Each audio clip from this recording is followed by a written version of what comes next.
So, Scott, this week, kind of what did y'all work on and get ready for Washington? Well, first and foremost, after that first game, there's always so many things you can improve on and work on. And the great thing is starting with the film. It's kind of like a grade report and go from there. So hopefully we've improved in a lot of areas. At the same time, it's exciting getting ready to play against a team like Washington. Nowadays, there's not as many home court matchups like this because so many of the Power 4 games are done on neutral courts and at tournaments. So Washington's a team similar to IU and GCU, a lot bigger, stronger, more physical team than Rio. So obviously a little more what we're used to. At the same time, Washington offers a great challenge for us. Nowadays in recruiting, the number one thing for recruiting class is your portal class, and they got a top 3 portal class, so they've done a great job building a really competitive roster, and that's why a lot feel like they'll be in the NCAA tournament and have a lot of success this year. This was the back end of a home and home, or what was this? It'll be a home and home, so this year at our place, next year at their place. You kind of talked about it, but Washington, what specifically do you see from them? How big of a challenge is that? Well, whenever you have a top 3 portal class, it means you're bringing in proven players, and I think that's what they've done. Brought in guys that former McDonald's All-Americans, people that we've recruited like Wesley Yates, but they've had success at where they've been. Wesley had a great year at USC. Bryson Tucker at IU, McDonald's All-American, Steinbach, somebody that is projected a lottery pick on several draft boards. A lot of scouts that I trust say he's a lottery pick, and Mikey knows about him from Germany.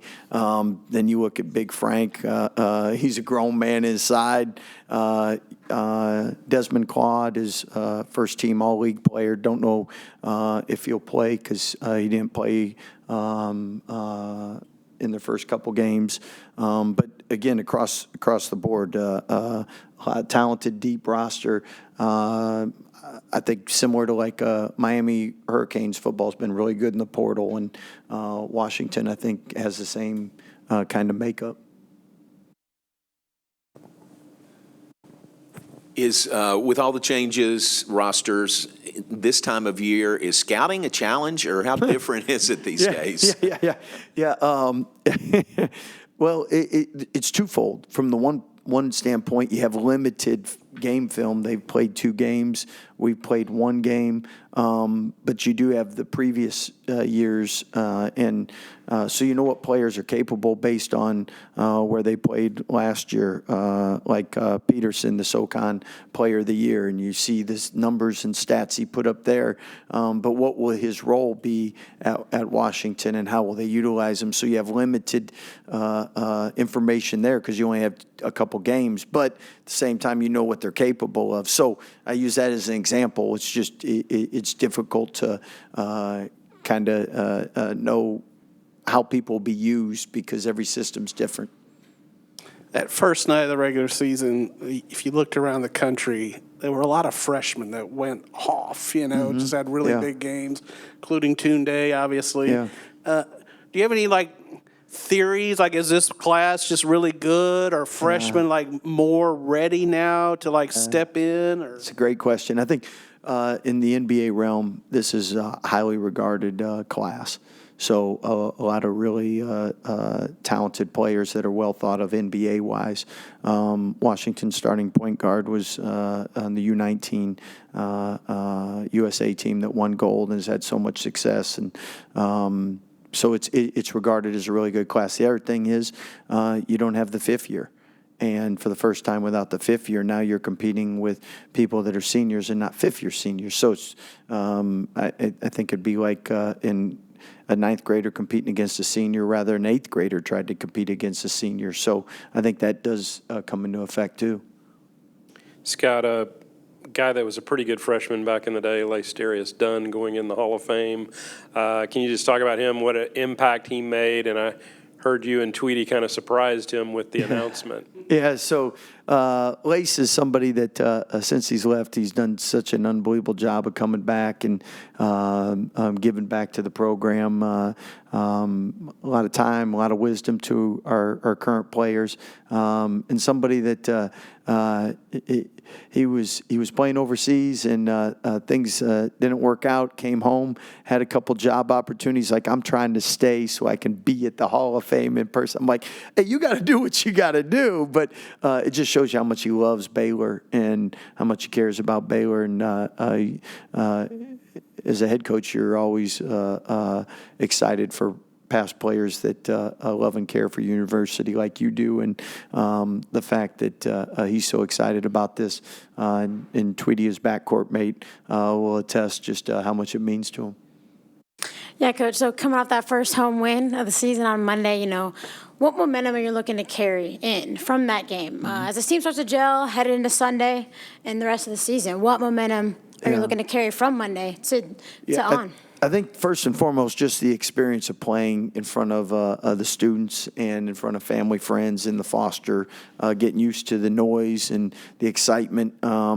Hopefully that from here on out, it just gets easier and easier because they know what to expect. At the same time, half the team lost on opening night, so it's always better to be on the undefeated side of things. And the good thing about our schedule is we always play a real competitive schedule to try to prepare us for Big 12 play. So you take that, you're going to learn from any game film. You much rather always learn from a win than a loss.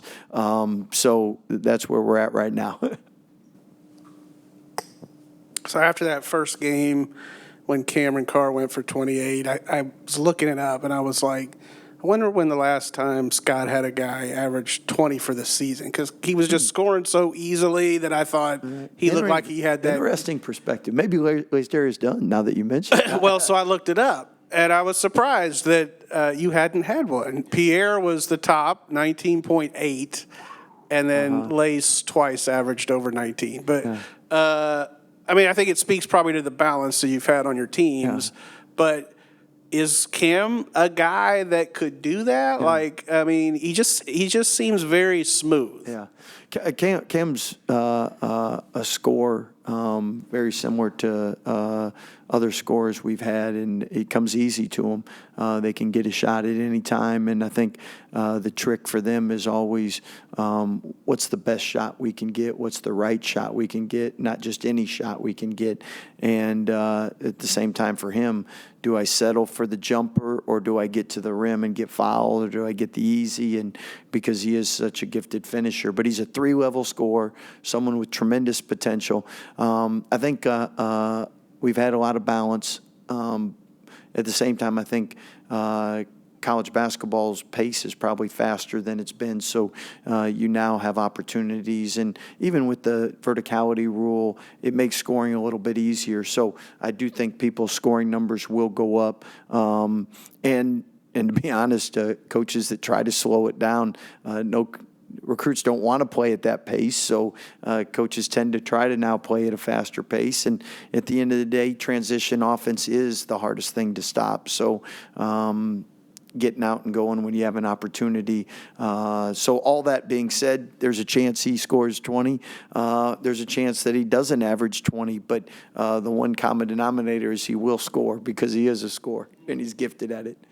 Yeah, talking about Cam and just with this new look roster, what leadership have you seen show up in practice and show up in these games so far? First one game in, but well, I think Cam's the only one that was in practices last year. So and coming from Tennessee, where he'd been in practices with a great coach and Coach Barnes, he's used to being in competitive practices. He knows what it takes.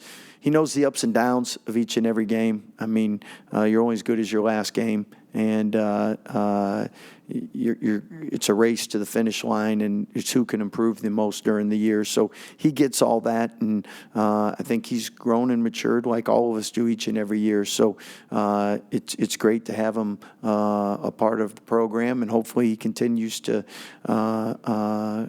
grow as a player on and off the court, because as you see, sky's the limit. God's really gifted him with a lot of great talent and ability, and it's fun going to practice every day because you never know what he's going to do. And we have several players like that. I mean, Tounde was the McDonald's Slam Dunk Contest winner. You'd think he's your best dunker, and we got 3-4 guys that give him a run for his money. So a lot of excitement in practice when we're not turning over. Awesome. Thank you, guys. Sleep in tomorrow. All right, who do you got, BYU or Tech? Caden, what have y'all kind of worked on in practice this week to get ready for Washington? This week we've just been really preparing physically wise, just the demand it's going to take, rebounding, defense, shrinking the gaps, just in order to play how we want to play on Sunday. Tounde, we talked defense the other day. What do you see from Washington on the offensive side that you're going to have to try to contain? Obviously, they're a pretty good team. I don't know, more being physical with them, not wait for them to post us up and wait for them to come in the paint, but just, pick them up early. Just bring the energy every single time and be more aggressive and just contain them as much as possible, get them off the defensive rebound, offensive rebound. We got to grab all of them. Yeah, I asked Coach earlier, but, coming off that first home win, what momentum are you guys looking to carry into Sunday? I think it's just winning, man. Just do everything to win, no matter what it is, wherever it takes to win. I think we're ready and we prepared. The coaching staff prepare us. And we are ready, and we know what it takes for us to get that dub, and I think we're gonna get it done. Tounde, around the country on Monday night, a lot of freshmen really had big games, including yourself. Was the transition for you easier than you thought, or what allowed you to, I guess, go out and play as free as you did? I think most likely it's about expectations. When you expect, I personally expected that, college going to be tough. So mindset-wise, I was already mentally ready. I think my teammate, my coaching staff kind of prepared us and helped me a lot to be ready at that moment, just by the way that we practiced together, physicality-wise and everything together. So I was most likely mentally ready more than anything. Caden, there were a lot of block shots in that first game, both sides, really. Is that something that can be contagious, too? You see somebody, block a shot, you want to do that. What was that like on Monday? It's definitely something that's contagious, especially on the defensive end, seeing your teammate, knowing that he's there for you, he has your back. So, if Cam goes and blocks a shot, the next time his man, gets close to the rim, we're going to want to go block the shot for Cam. We're there to help each other and support each other. And so that energy, especially on defense, is contagious. And we just have to keep bringing that every single game. Yeah, just one game in. But what's it like playing here at Foster Pavilion? For me, I was nervous the whole day, especially being from Waco. Being able to play in the Foster Pavilion was something that I never expected, but something I'm extremely grateful for. It was just it was a joy to be kind of on the other side of some of the other teams where I've been at the mid-major level, and I've gone to those games where it's all right, you're gonna walk in and the crowd's there and they're just getting on you for absolutely nothing and just talking to you. So it was great to be on the other side of that, but also just extremely blessed and fortunate to be there in this situation and be there with my teammates.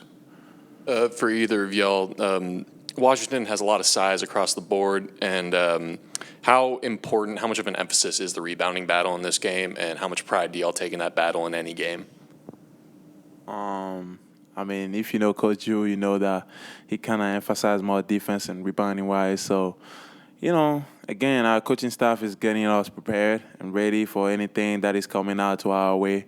I thank God and, my teammates. It just, I'm happy, excited to battle with them. And just, I know for sure it's going to be a tough game, but we're going to get it done. We're going to get it done. Kate, I'm going to ask you to play dunk contest judge here for a second. Tounde versus Cam. Like, how would you break down their dunking, and who would win in a dunk contest between those dudes? Tounde sitting right there. You know, from a judge perspective, I'm going to tip my hat to both of them. I don't have any tricks.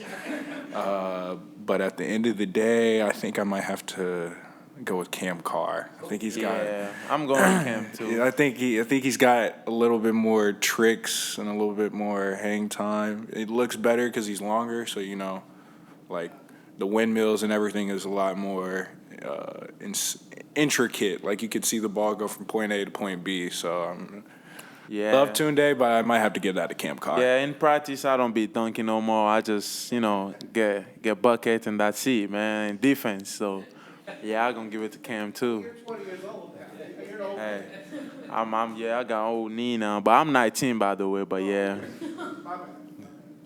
Anything else, guys? Ask them if they know what stocks is.